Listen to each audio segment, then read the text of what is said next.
নমস্কার বন্ধুরা, মিটমিরা চ্যানেলে আপনাদের সকলকে জানাই স্বাগতম। আশা করি আপনারা সকলে ভালো আছেন। তো আসুন, আজকে আপনাদের জন্য নিয়ে এসেছি নতুন একটি রেসিপি। তো আজকের আমার নতুন রেসিপি নিয়ে আমি চলে এসেছি। আজকের রেসিপি হলো আমার ডিম ভাপা, বাটি ডিম ভাপা।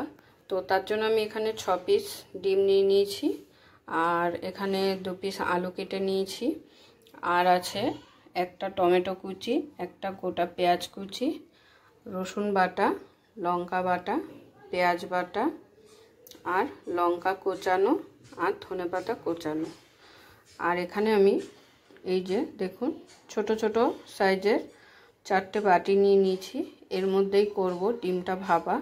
তো আসুন, সঙ্গে থাকুন আর দেখতে থাকুন, আমি প্রসেসিংটা শুরু করছি। তো দেখুন, আমি প্রসেসিংটা শুরু করছি। এখানে আমি 4টে ছোট ছোট সাইজের এরকম বাটি নিয়ে নিয়েছি।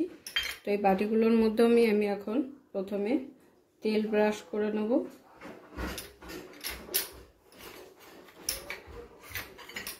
তো দেখুন, বাটিটার চারিদিকে আমি ভালো করে তেলটাকে ব্রাশ করে নিয়েছি।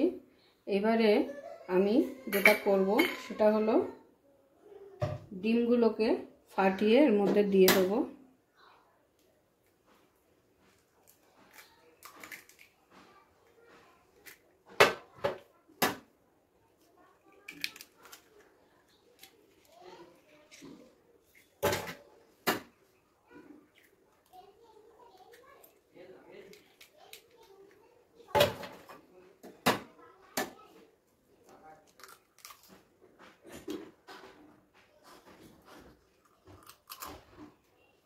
আমি 6টা ডিম নিয়েছি। প্রথমে আমি 4টে করে নেব, যেহেতু কড়াইতে ধরবে না একসাথে 6টা, তো ওই কারণে আমি প্রথমে 4টে করে নেব।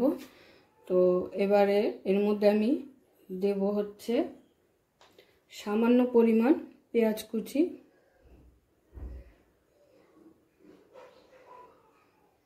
দিয়ে দিচ্ছি কাঁচা লঙ্কা,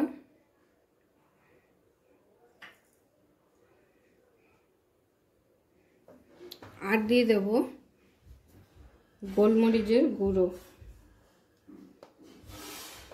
তো হাত দিয়ে একটু ছিটিয়ে দেব ওপর দিয়ে, সামান্য সামান্য, নাহলে আবার বেশি ঝাঁঝ হয়ে যাবে।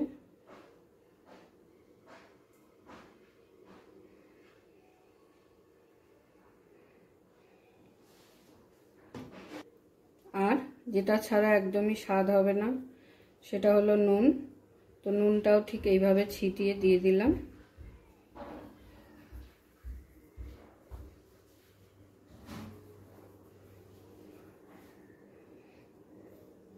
তো আমার বাটির ডিম ভাপা একদম রেডি প্রসেসিং। এবারে আমি গ্যাসে বসিয়ে দেবো। তো আমি এখানে একটা ফ্রাই প্যান বসিয়ে দিয়েছি, কড়াই। তো এখন কড়াইতে আমি জল দিয়ে দেবো।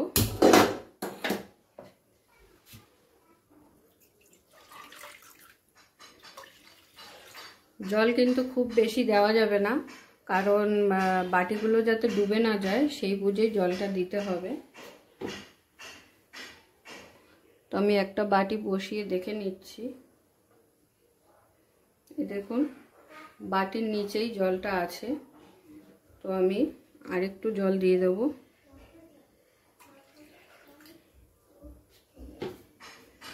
এইভাবে আমি 4টে বাটিকে এখন এই কড়াইতে বসিয়ে দিচ্ছি।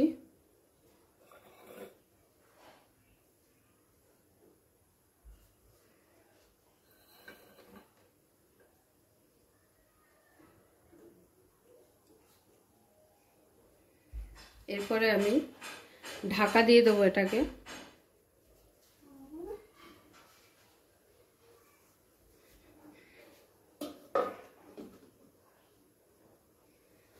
তো এবার ঢাকা দিয়ে দিলাম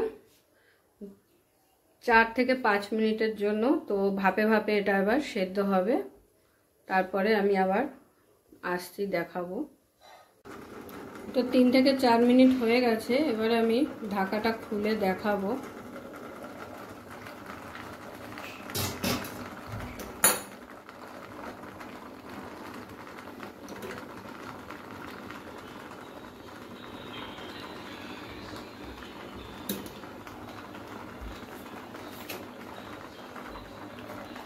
তো দেখুন আমি একটা চামচ ঢুকিয়ে দেখে নিচ্ছি।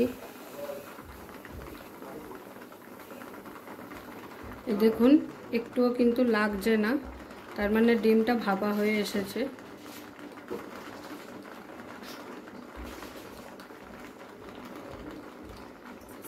এবারে আমি কি করব, বাটিগুলোকে একটা একটা করে নাবিয়ে নেব।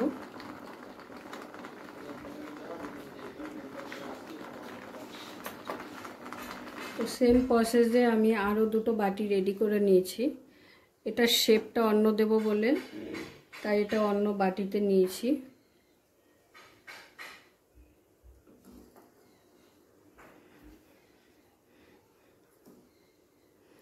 তো আবারও আমি ঢাকা দিয়ে দিলাম।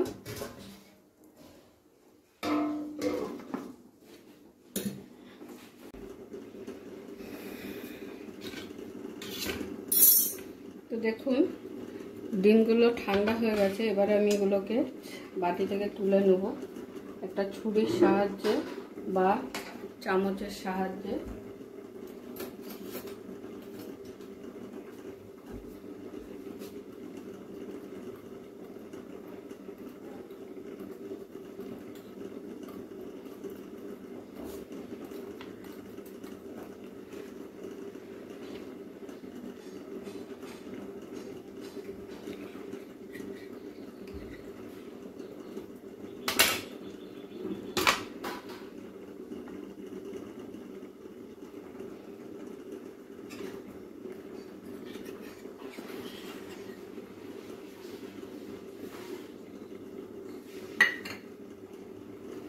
তো দেখুন সব ডিমগুলো আমি সুন্দরভাবে বাটি থেকে তুলে নিয়েছি। এরপরে চলে যাচ্ছি পরের স্টেপে, আসুন দেখতে থাকুন। এরপরে আমি একটি কড়াই নিয়ে নিয়েছি, কড়াইতে দিয়ে দিচ্ছি সর্ষের তেল।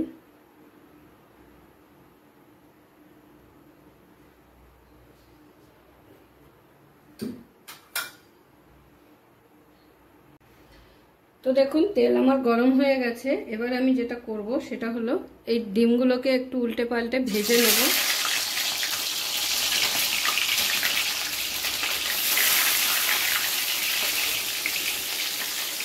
ডিমগুলো ভাজার সময় একটু হলুদ গুঁড়ো ছিটিয়ে দিলাম।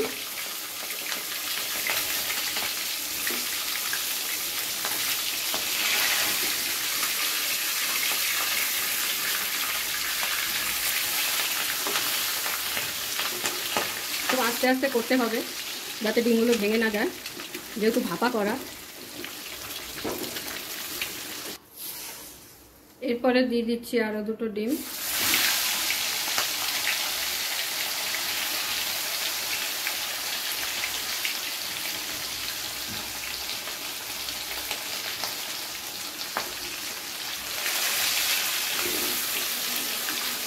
ডিমগুলো সব ভেজে নেওয়া হয়ে গেছে, এই যে দেখুন।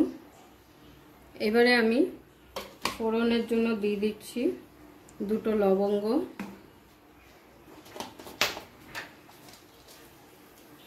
দুটো এলাচ,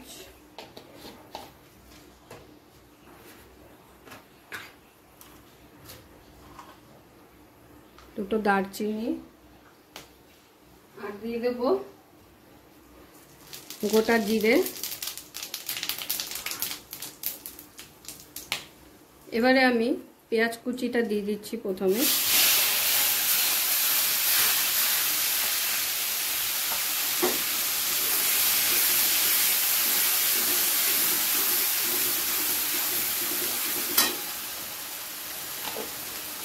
পেঁয়াজ কুচিটার সাথে আলুগুলো দিয়ে দেবো, একসাথে ভেজে নেব।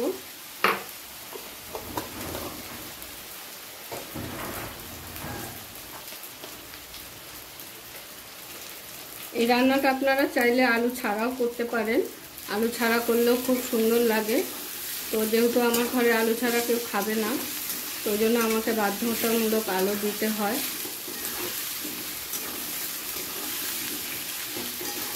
পেঁয়াজটার সাথে আমি আলুগুলোকেও হালকা ভেজে নিচ্ছি একসাথে, আলাদা করে ভাজলেও হয়, তো আমি একসাথেই ভেজে নিলাম।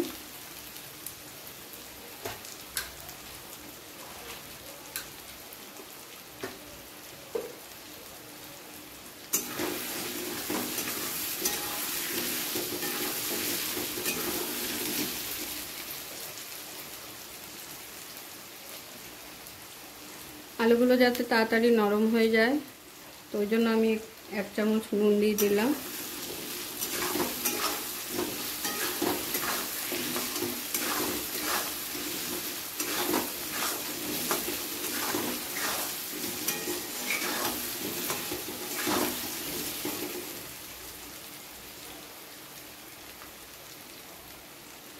তো পেঁয়াজগুলো 20% আমার কুক হয়ে গেছে, তার সাথে আলুগুলো দেখতে পাচ্ছেন।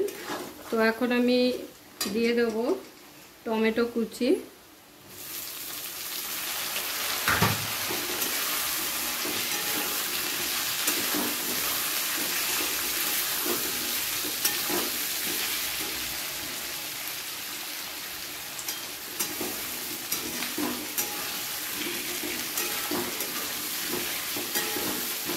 টমেটোটাকে কিছুক্ষণ ভেজে নেব, মিনিট 3 মতো, যাতে টমেটোর কাঁচা গন্ধটা চলে যায়।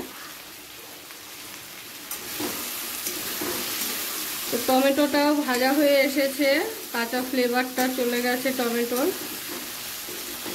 তো এবারে আমি এক এক করে মশলাগুলো দিয়ে দেব।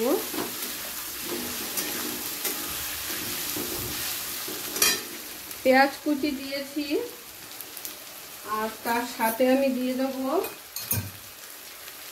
কিছুটা পেঁয়াজ বাটা, 1 চামচের মতো পেঁয়াজ বাটা। আর দিয়ে দিচ্ছি রসুন বাটা,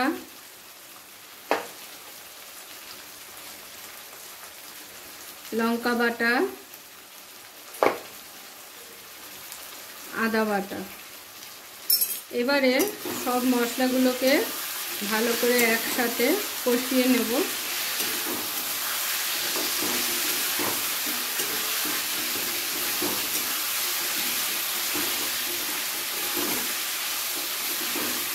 রসুন আদা লঙ্কার কাঁচা ফ্লেভারটা যাতে চলে যায়, তো তার জন্য 3-4 মিনিট এটাকে একটু ভেজে নেব।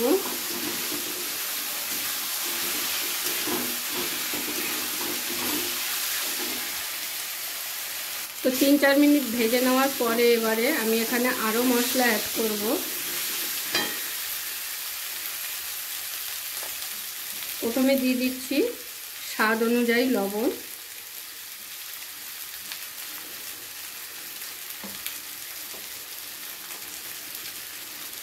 তারপর দিয়ে দিচ্ছি জিরে গুঁড়ো,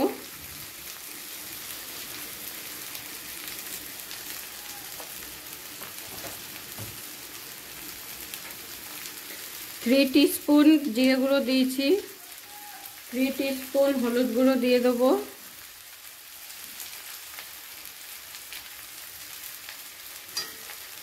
আর দিয়ে দেবো ধনে গুঁড়ো। ধনে গুঁড়ো এখানে 3 टीस्पून ব্যবহার করলাম। তো এবারে এগুলোকে ভালো করে একসাথে মিশিয়ে নেব মশলাগুলোকে। আর কালারের জন্য দিয়ে দিচ্ছি কাশ্মীরি লঙ্কা গুঁড়ো।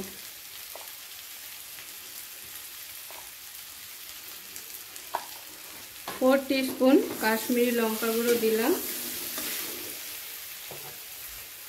এবারে সামান্য জল দিয়ে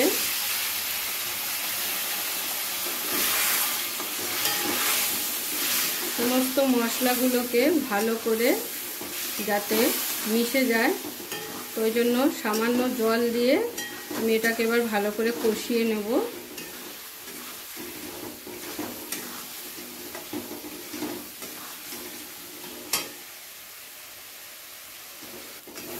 তো জল দেওয়ার পরে ভালো করে কষানো হয়ে গেছে।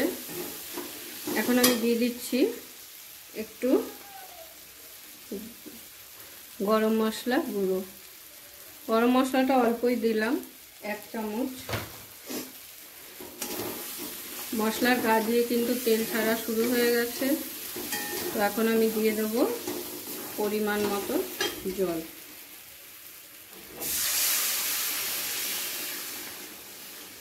ব্যাস হয়ে গেল একদম ডিম ভাপার গ্রেভি আলু দিয়ে। আপনারা চাইলে আগেই বলেছি আলু ছাড়াও করতে পারেন, এটা আলু ছাড়াও ভালো লাগে খেতে। অ্যাকচুয়ালি আলু ছাড়াই হয় এটা। যেহেতু আমার ঘরে আলু ছাড়া কেউ খাবে না, তো ওই কারণে আমাকে আলু দিয়েই করতে হলো। তো এবারে গ্রেভিটা ফুটে উঠলে আমি ডিমগুলো দিয়ে দেবো।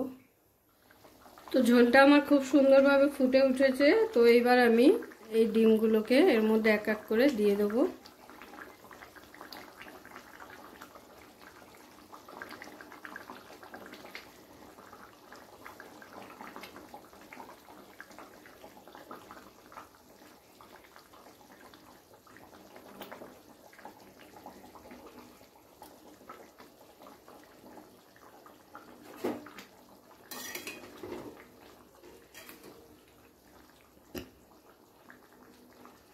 এরকমভাবে বাটি ডিম ভাপা খুবই স্বাদ লাগে, গরম গরম ভাতের সাথে সার্ভ করবেন।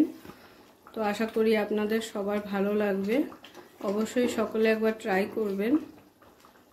আমি ঠিক যেই প্রসেসে করলাম এরকম প্রসেসে করে খেয়ে দেখবেন, আশা করি আপনাদের সকলের ভালো লাগবে। তো আমার গ্রেভিটা খুব সুন্দরভাবে শুকিয়ে এসেছে, এই যে দেখুন। এবার আমি নাবিয়ে দেব। আলুগুলোও সিদ্ধ হয়ে গেছে।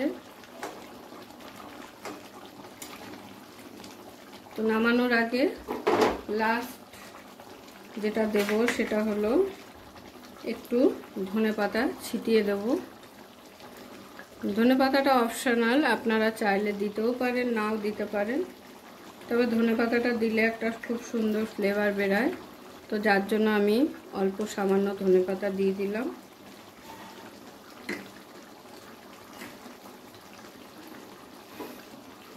এবারে নাবিয়ে গরম গরম ভাতের সাথে সার্ভ করুন, আর খেয়ে দেখুন, খুবই স্বাদ লাগবে। এই যে দেখুন ডিমগুলো কত সুন্দর লাগছে।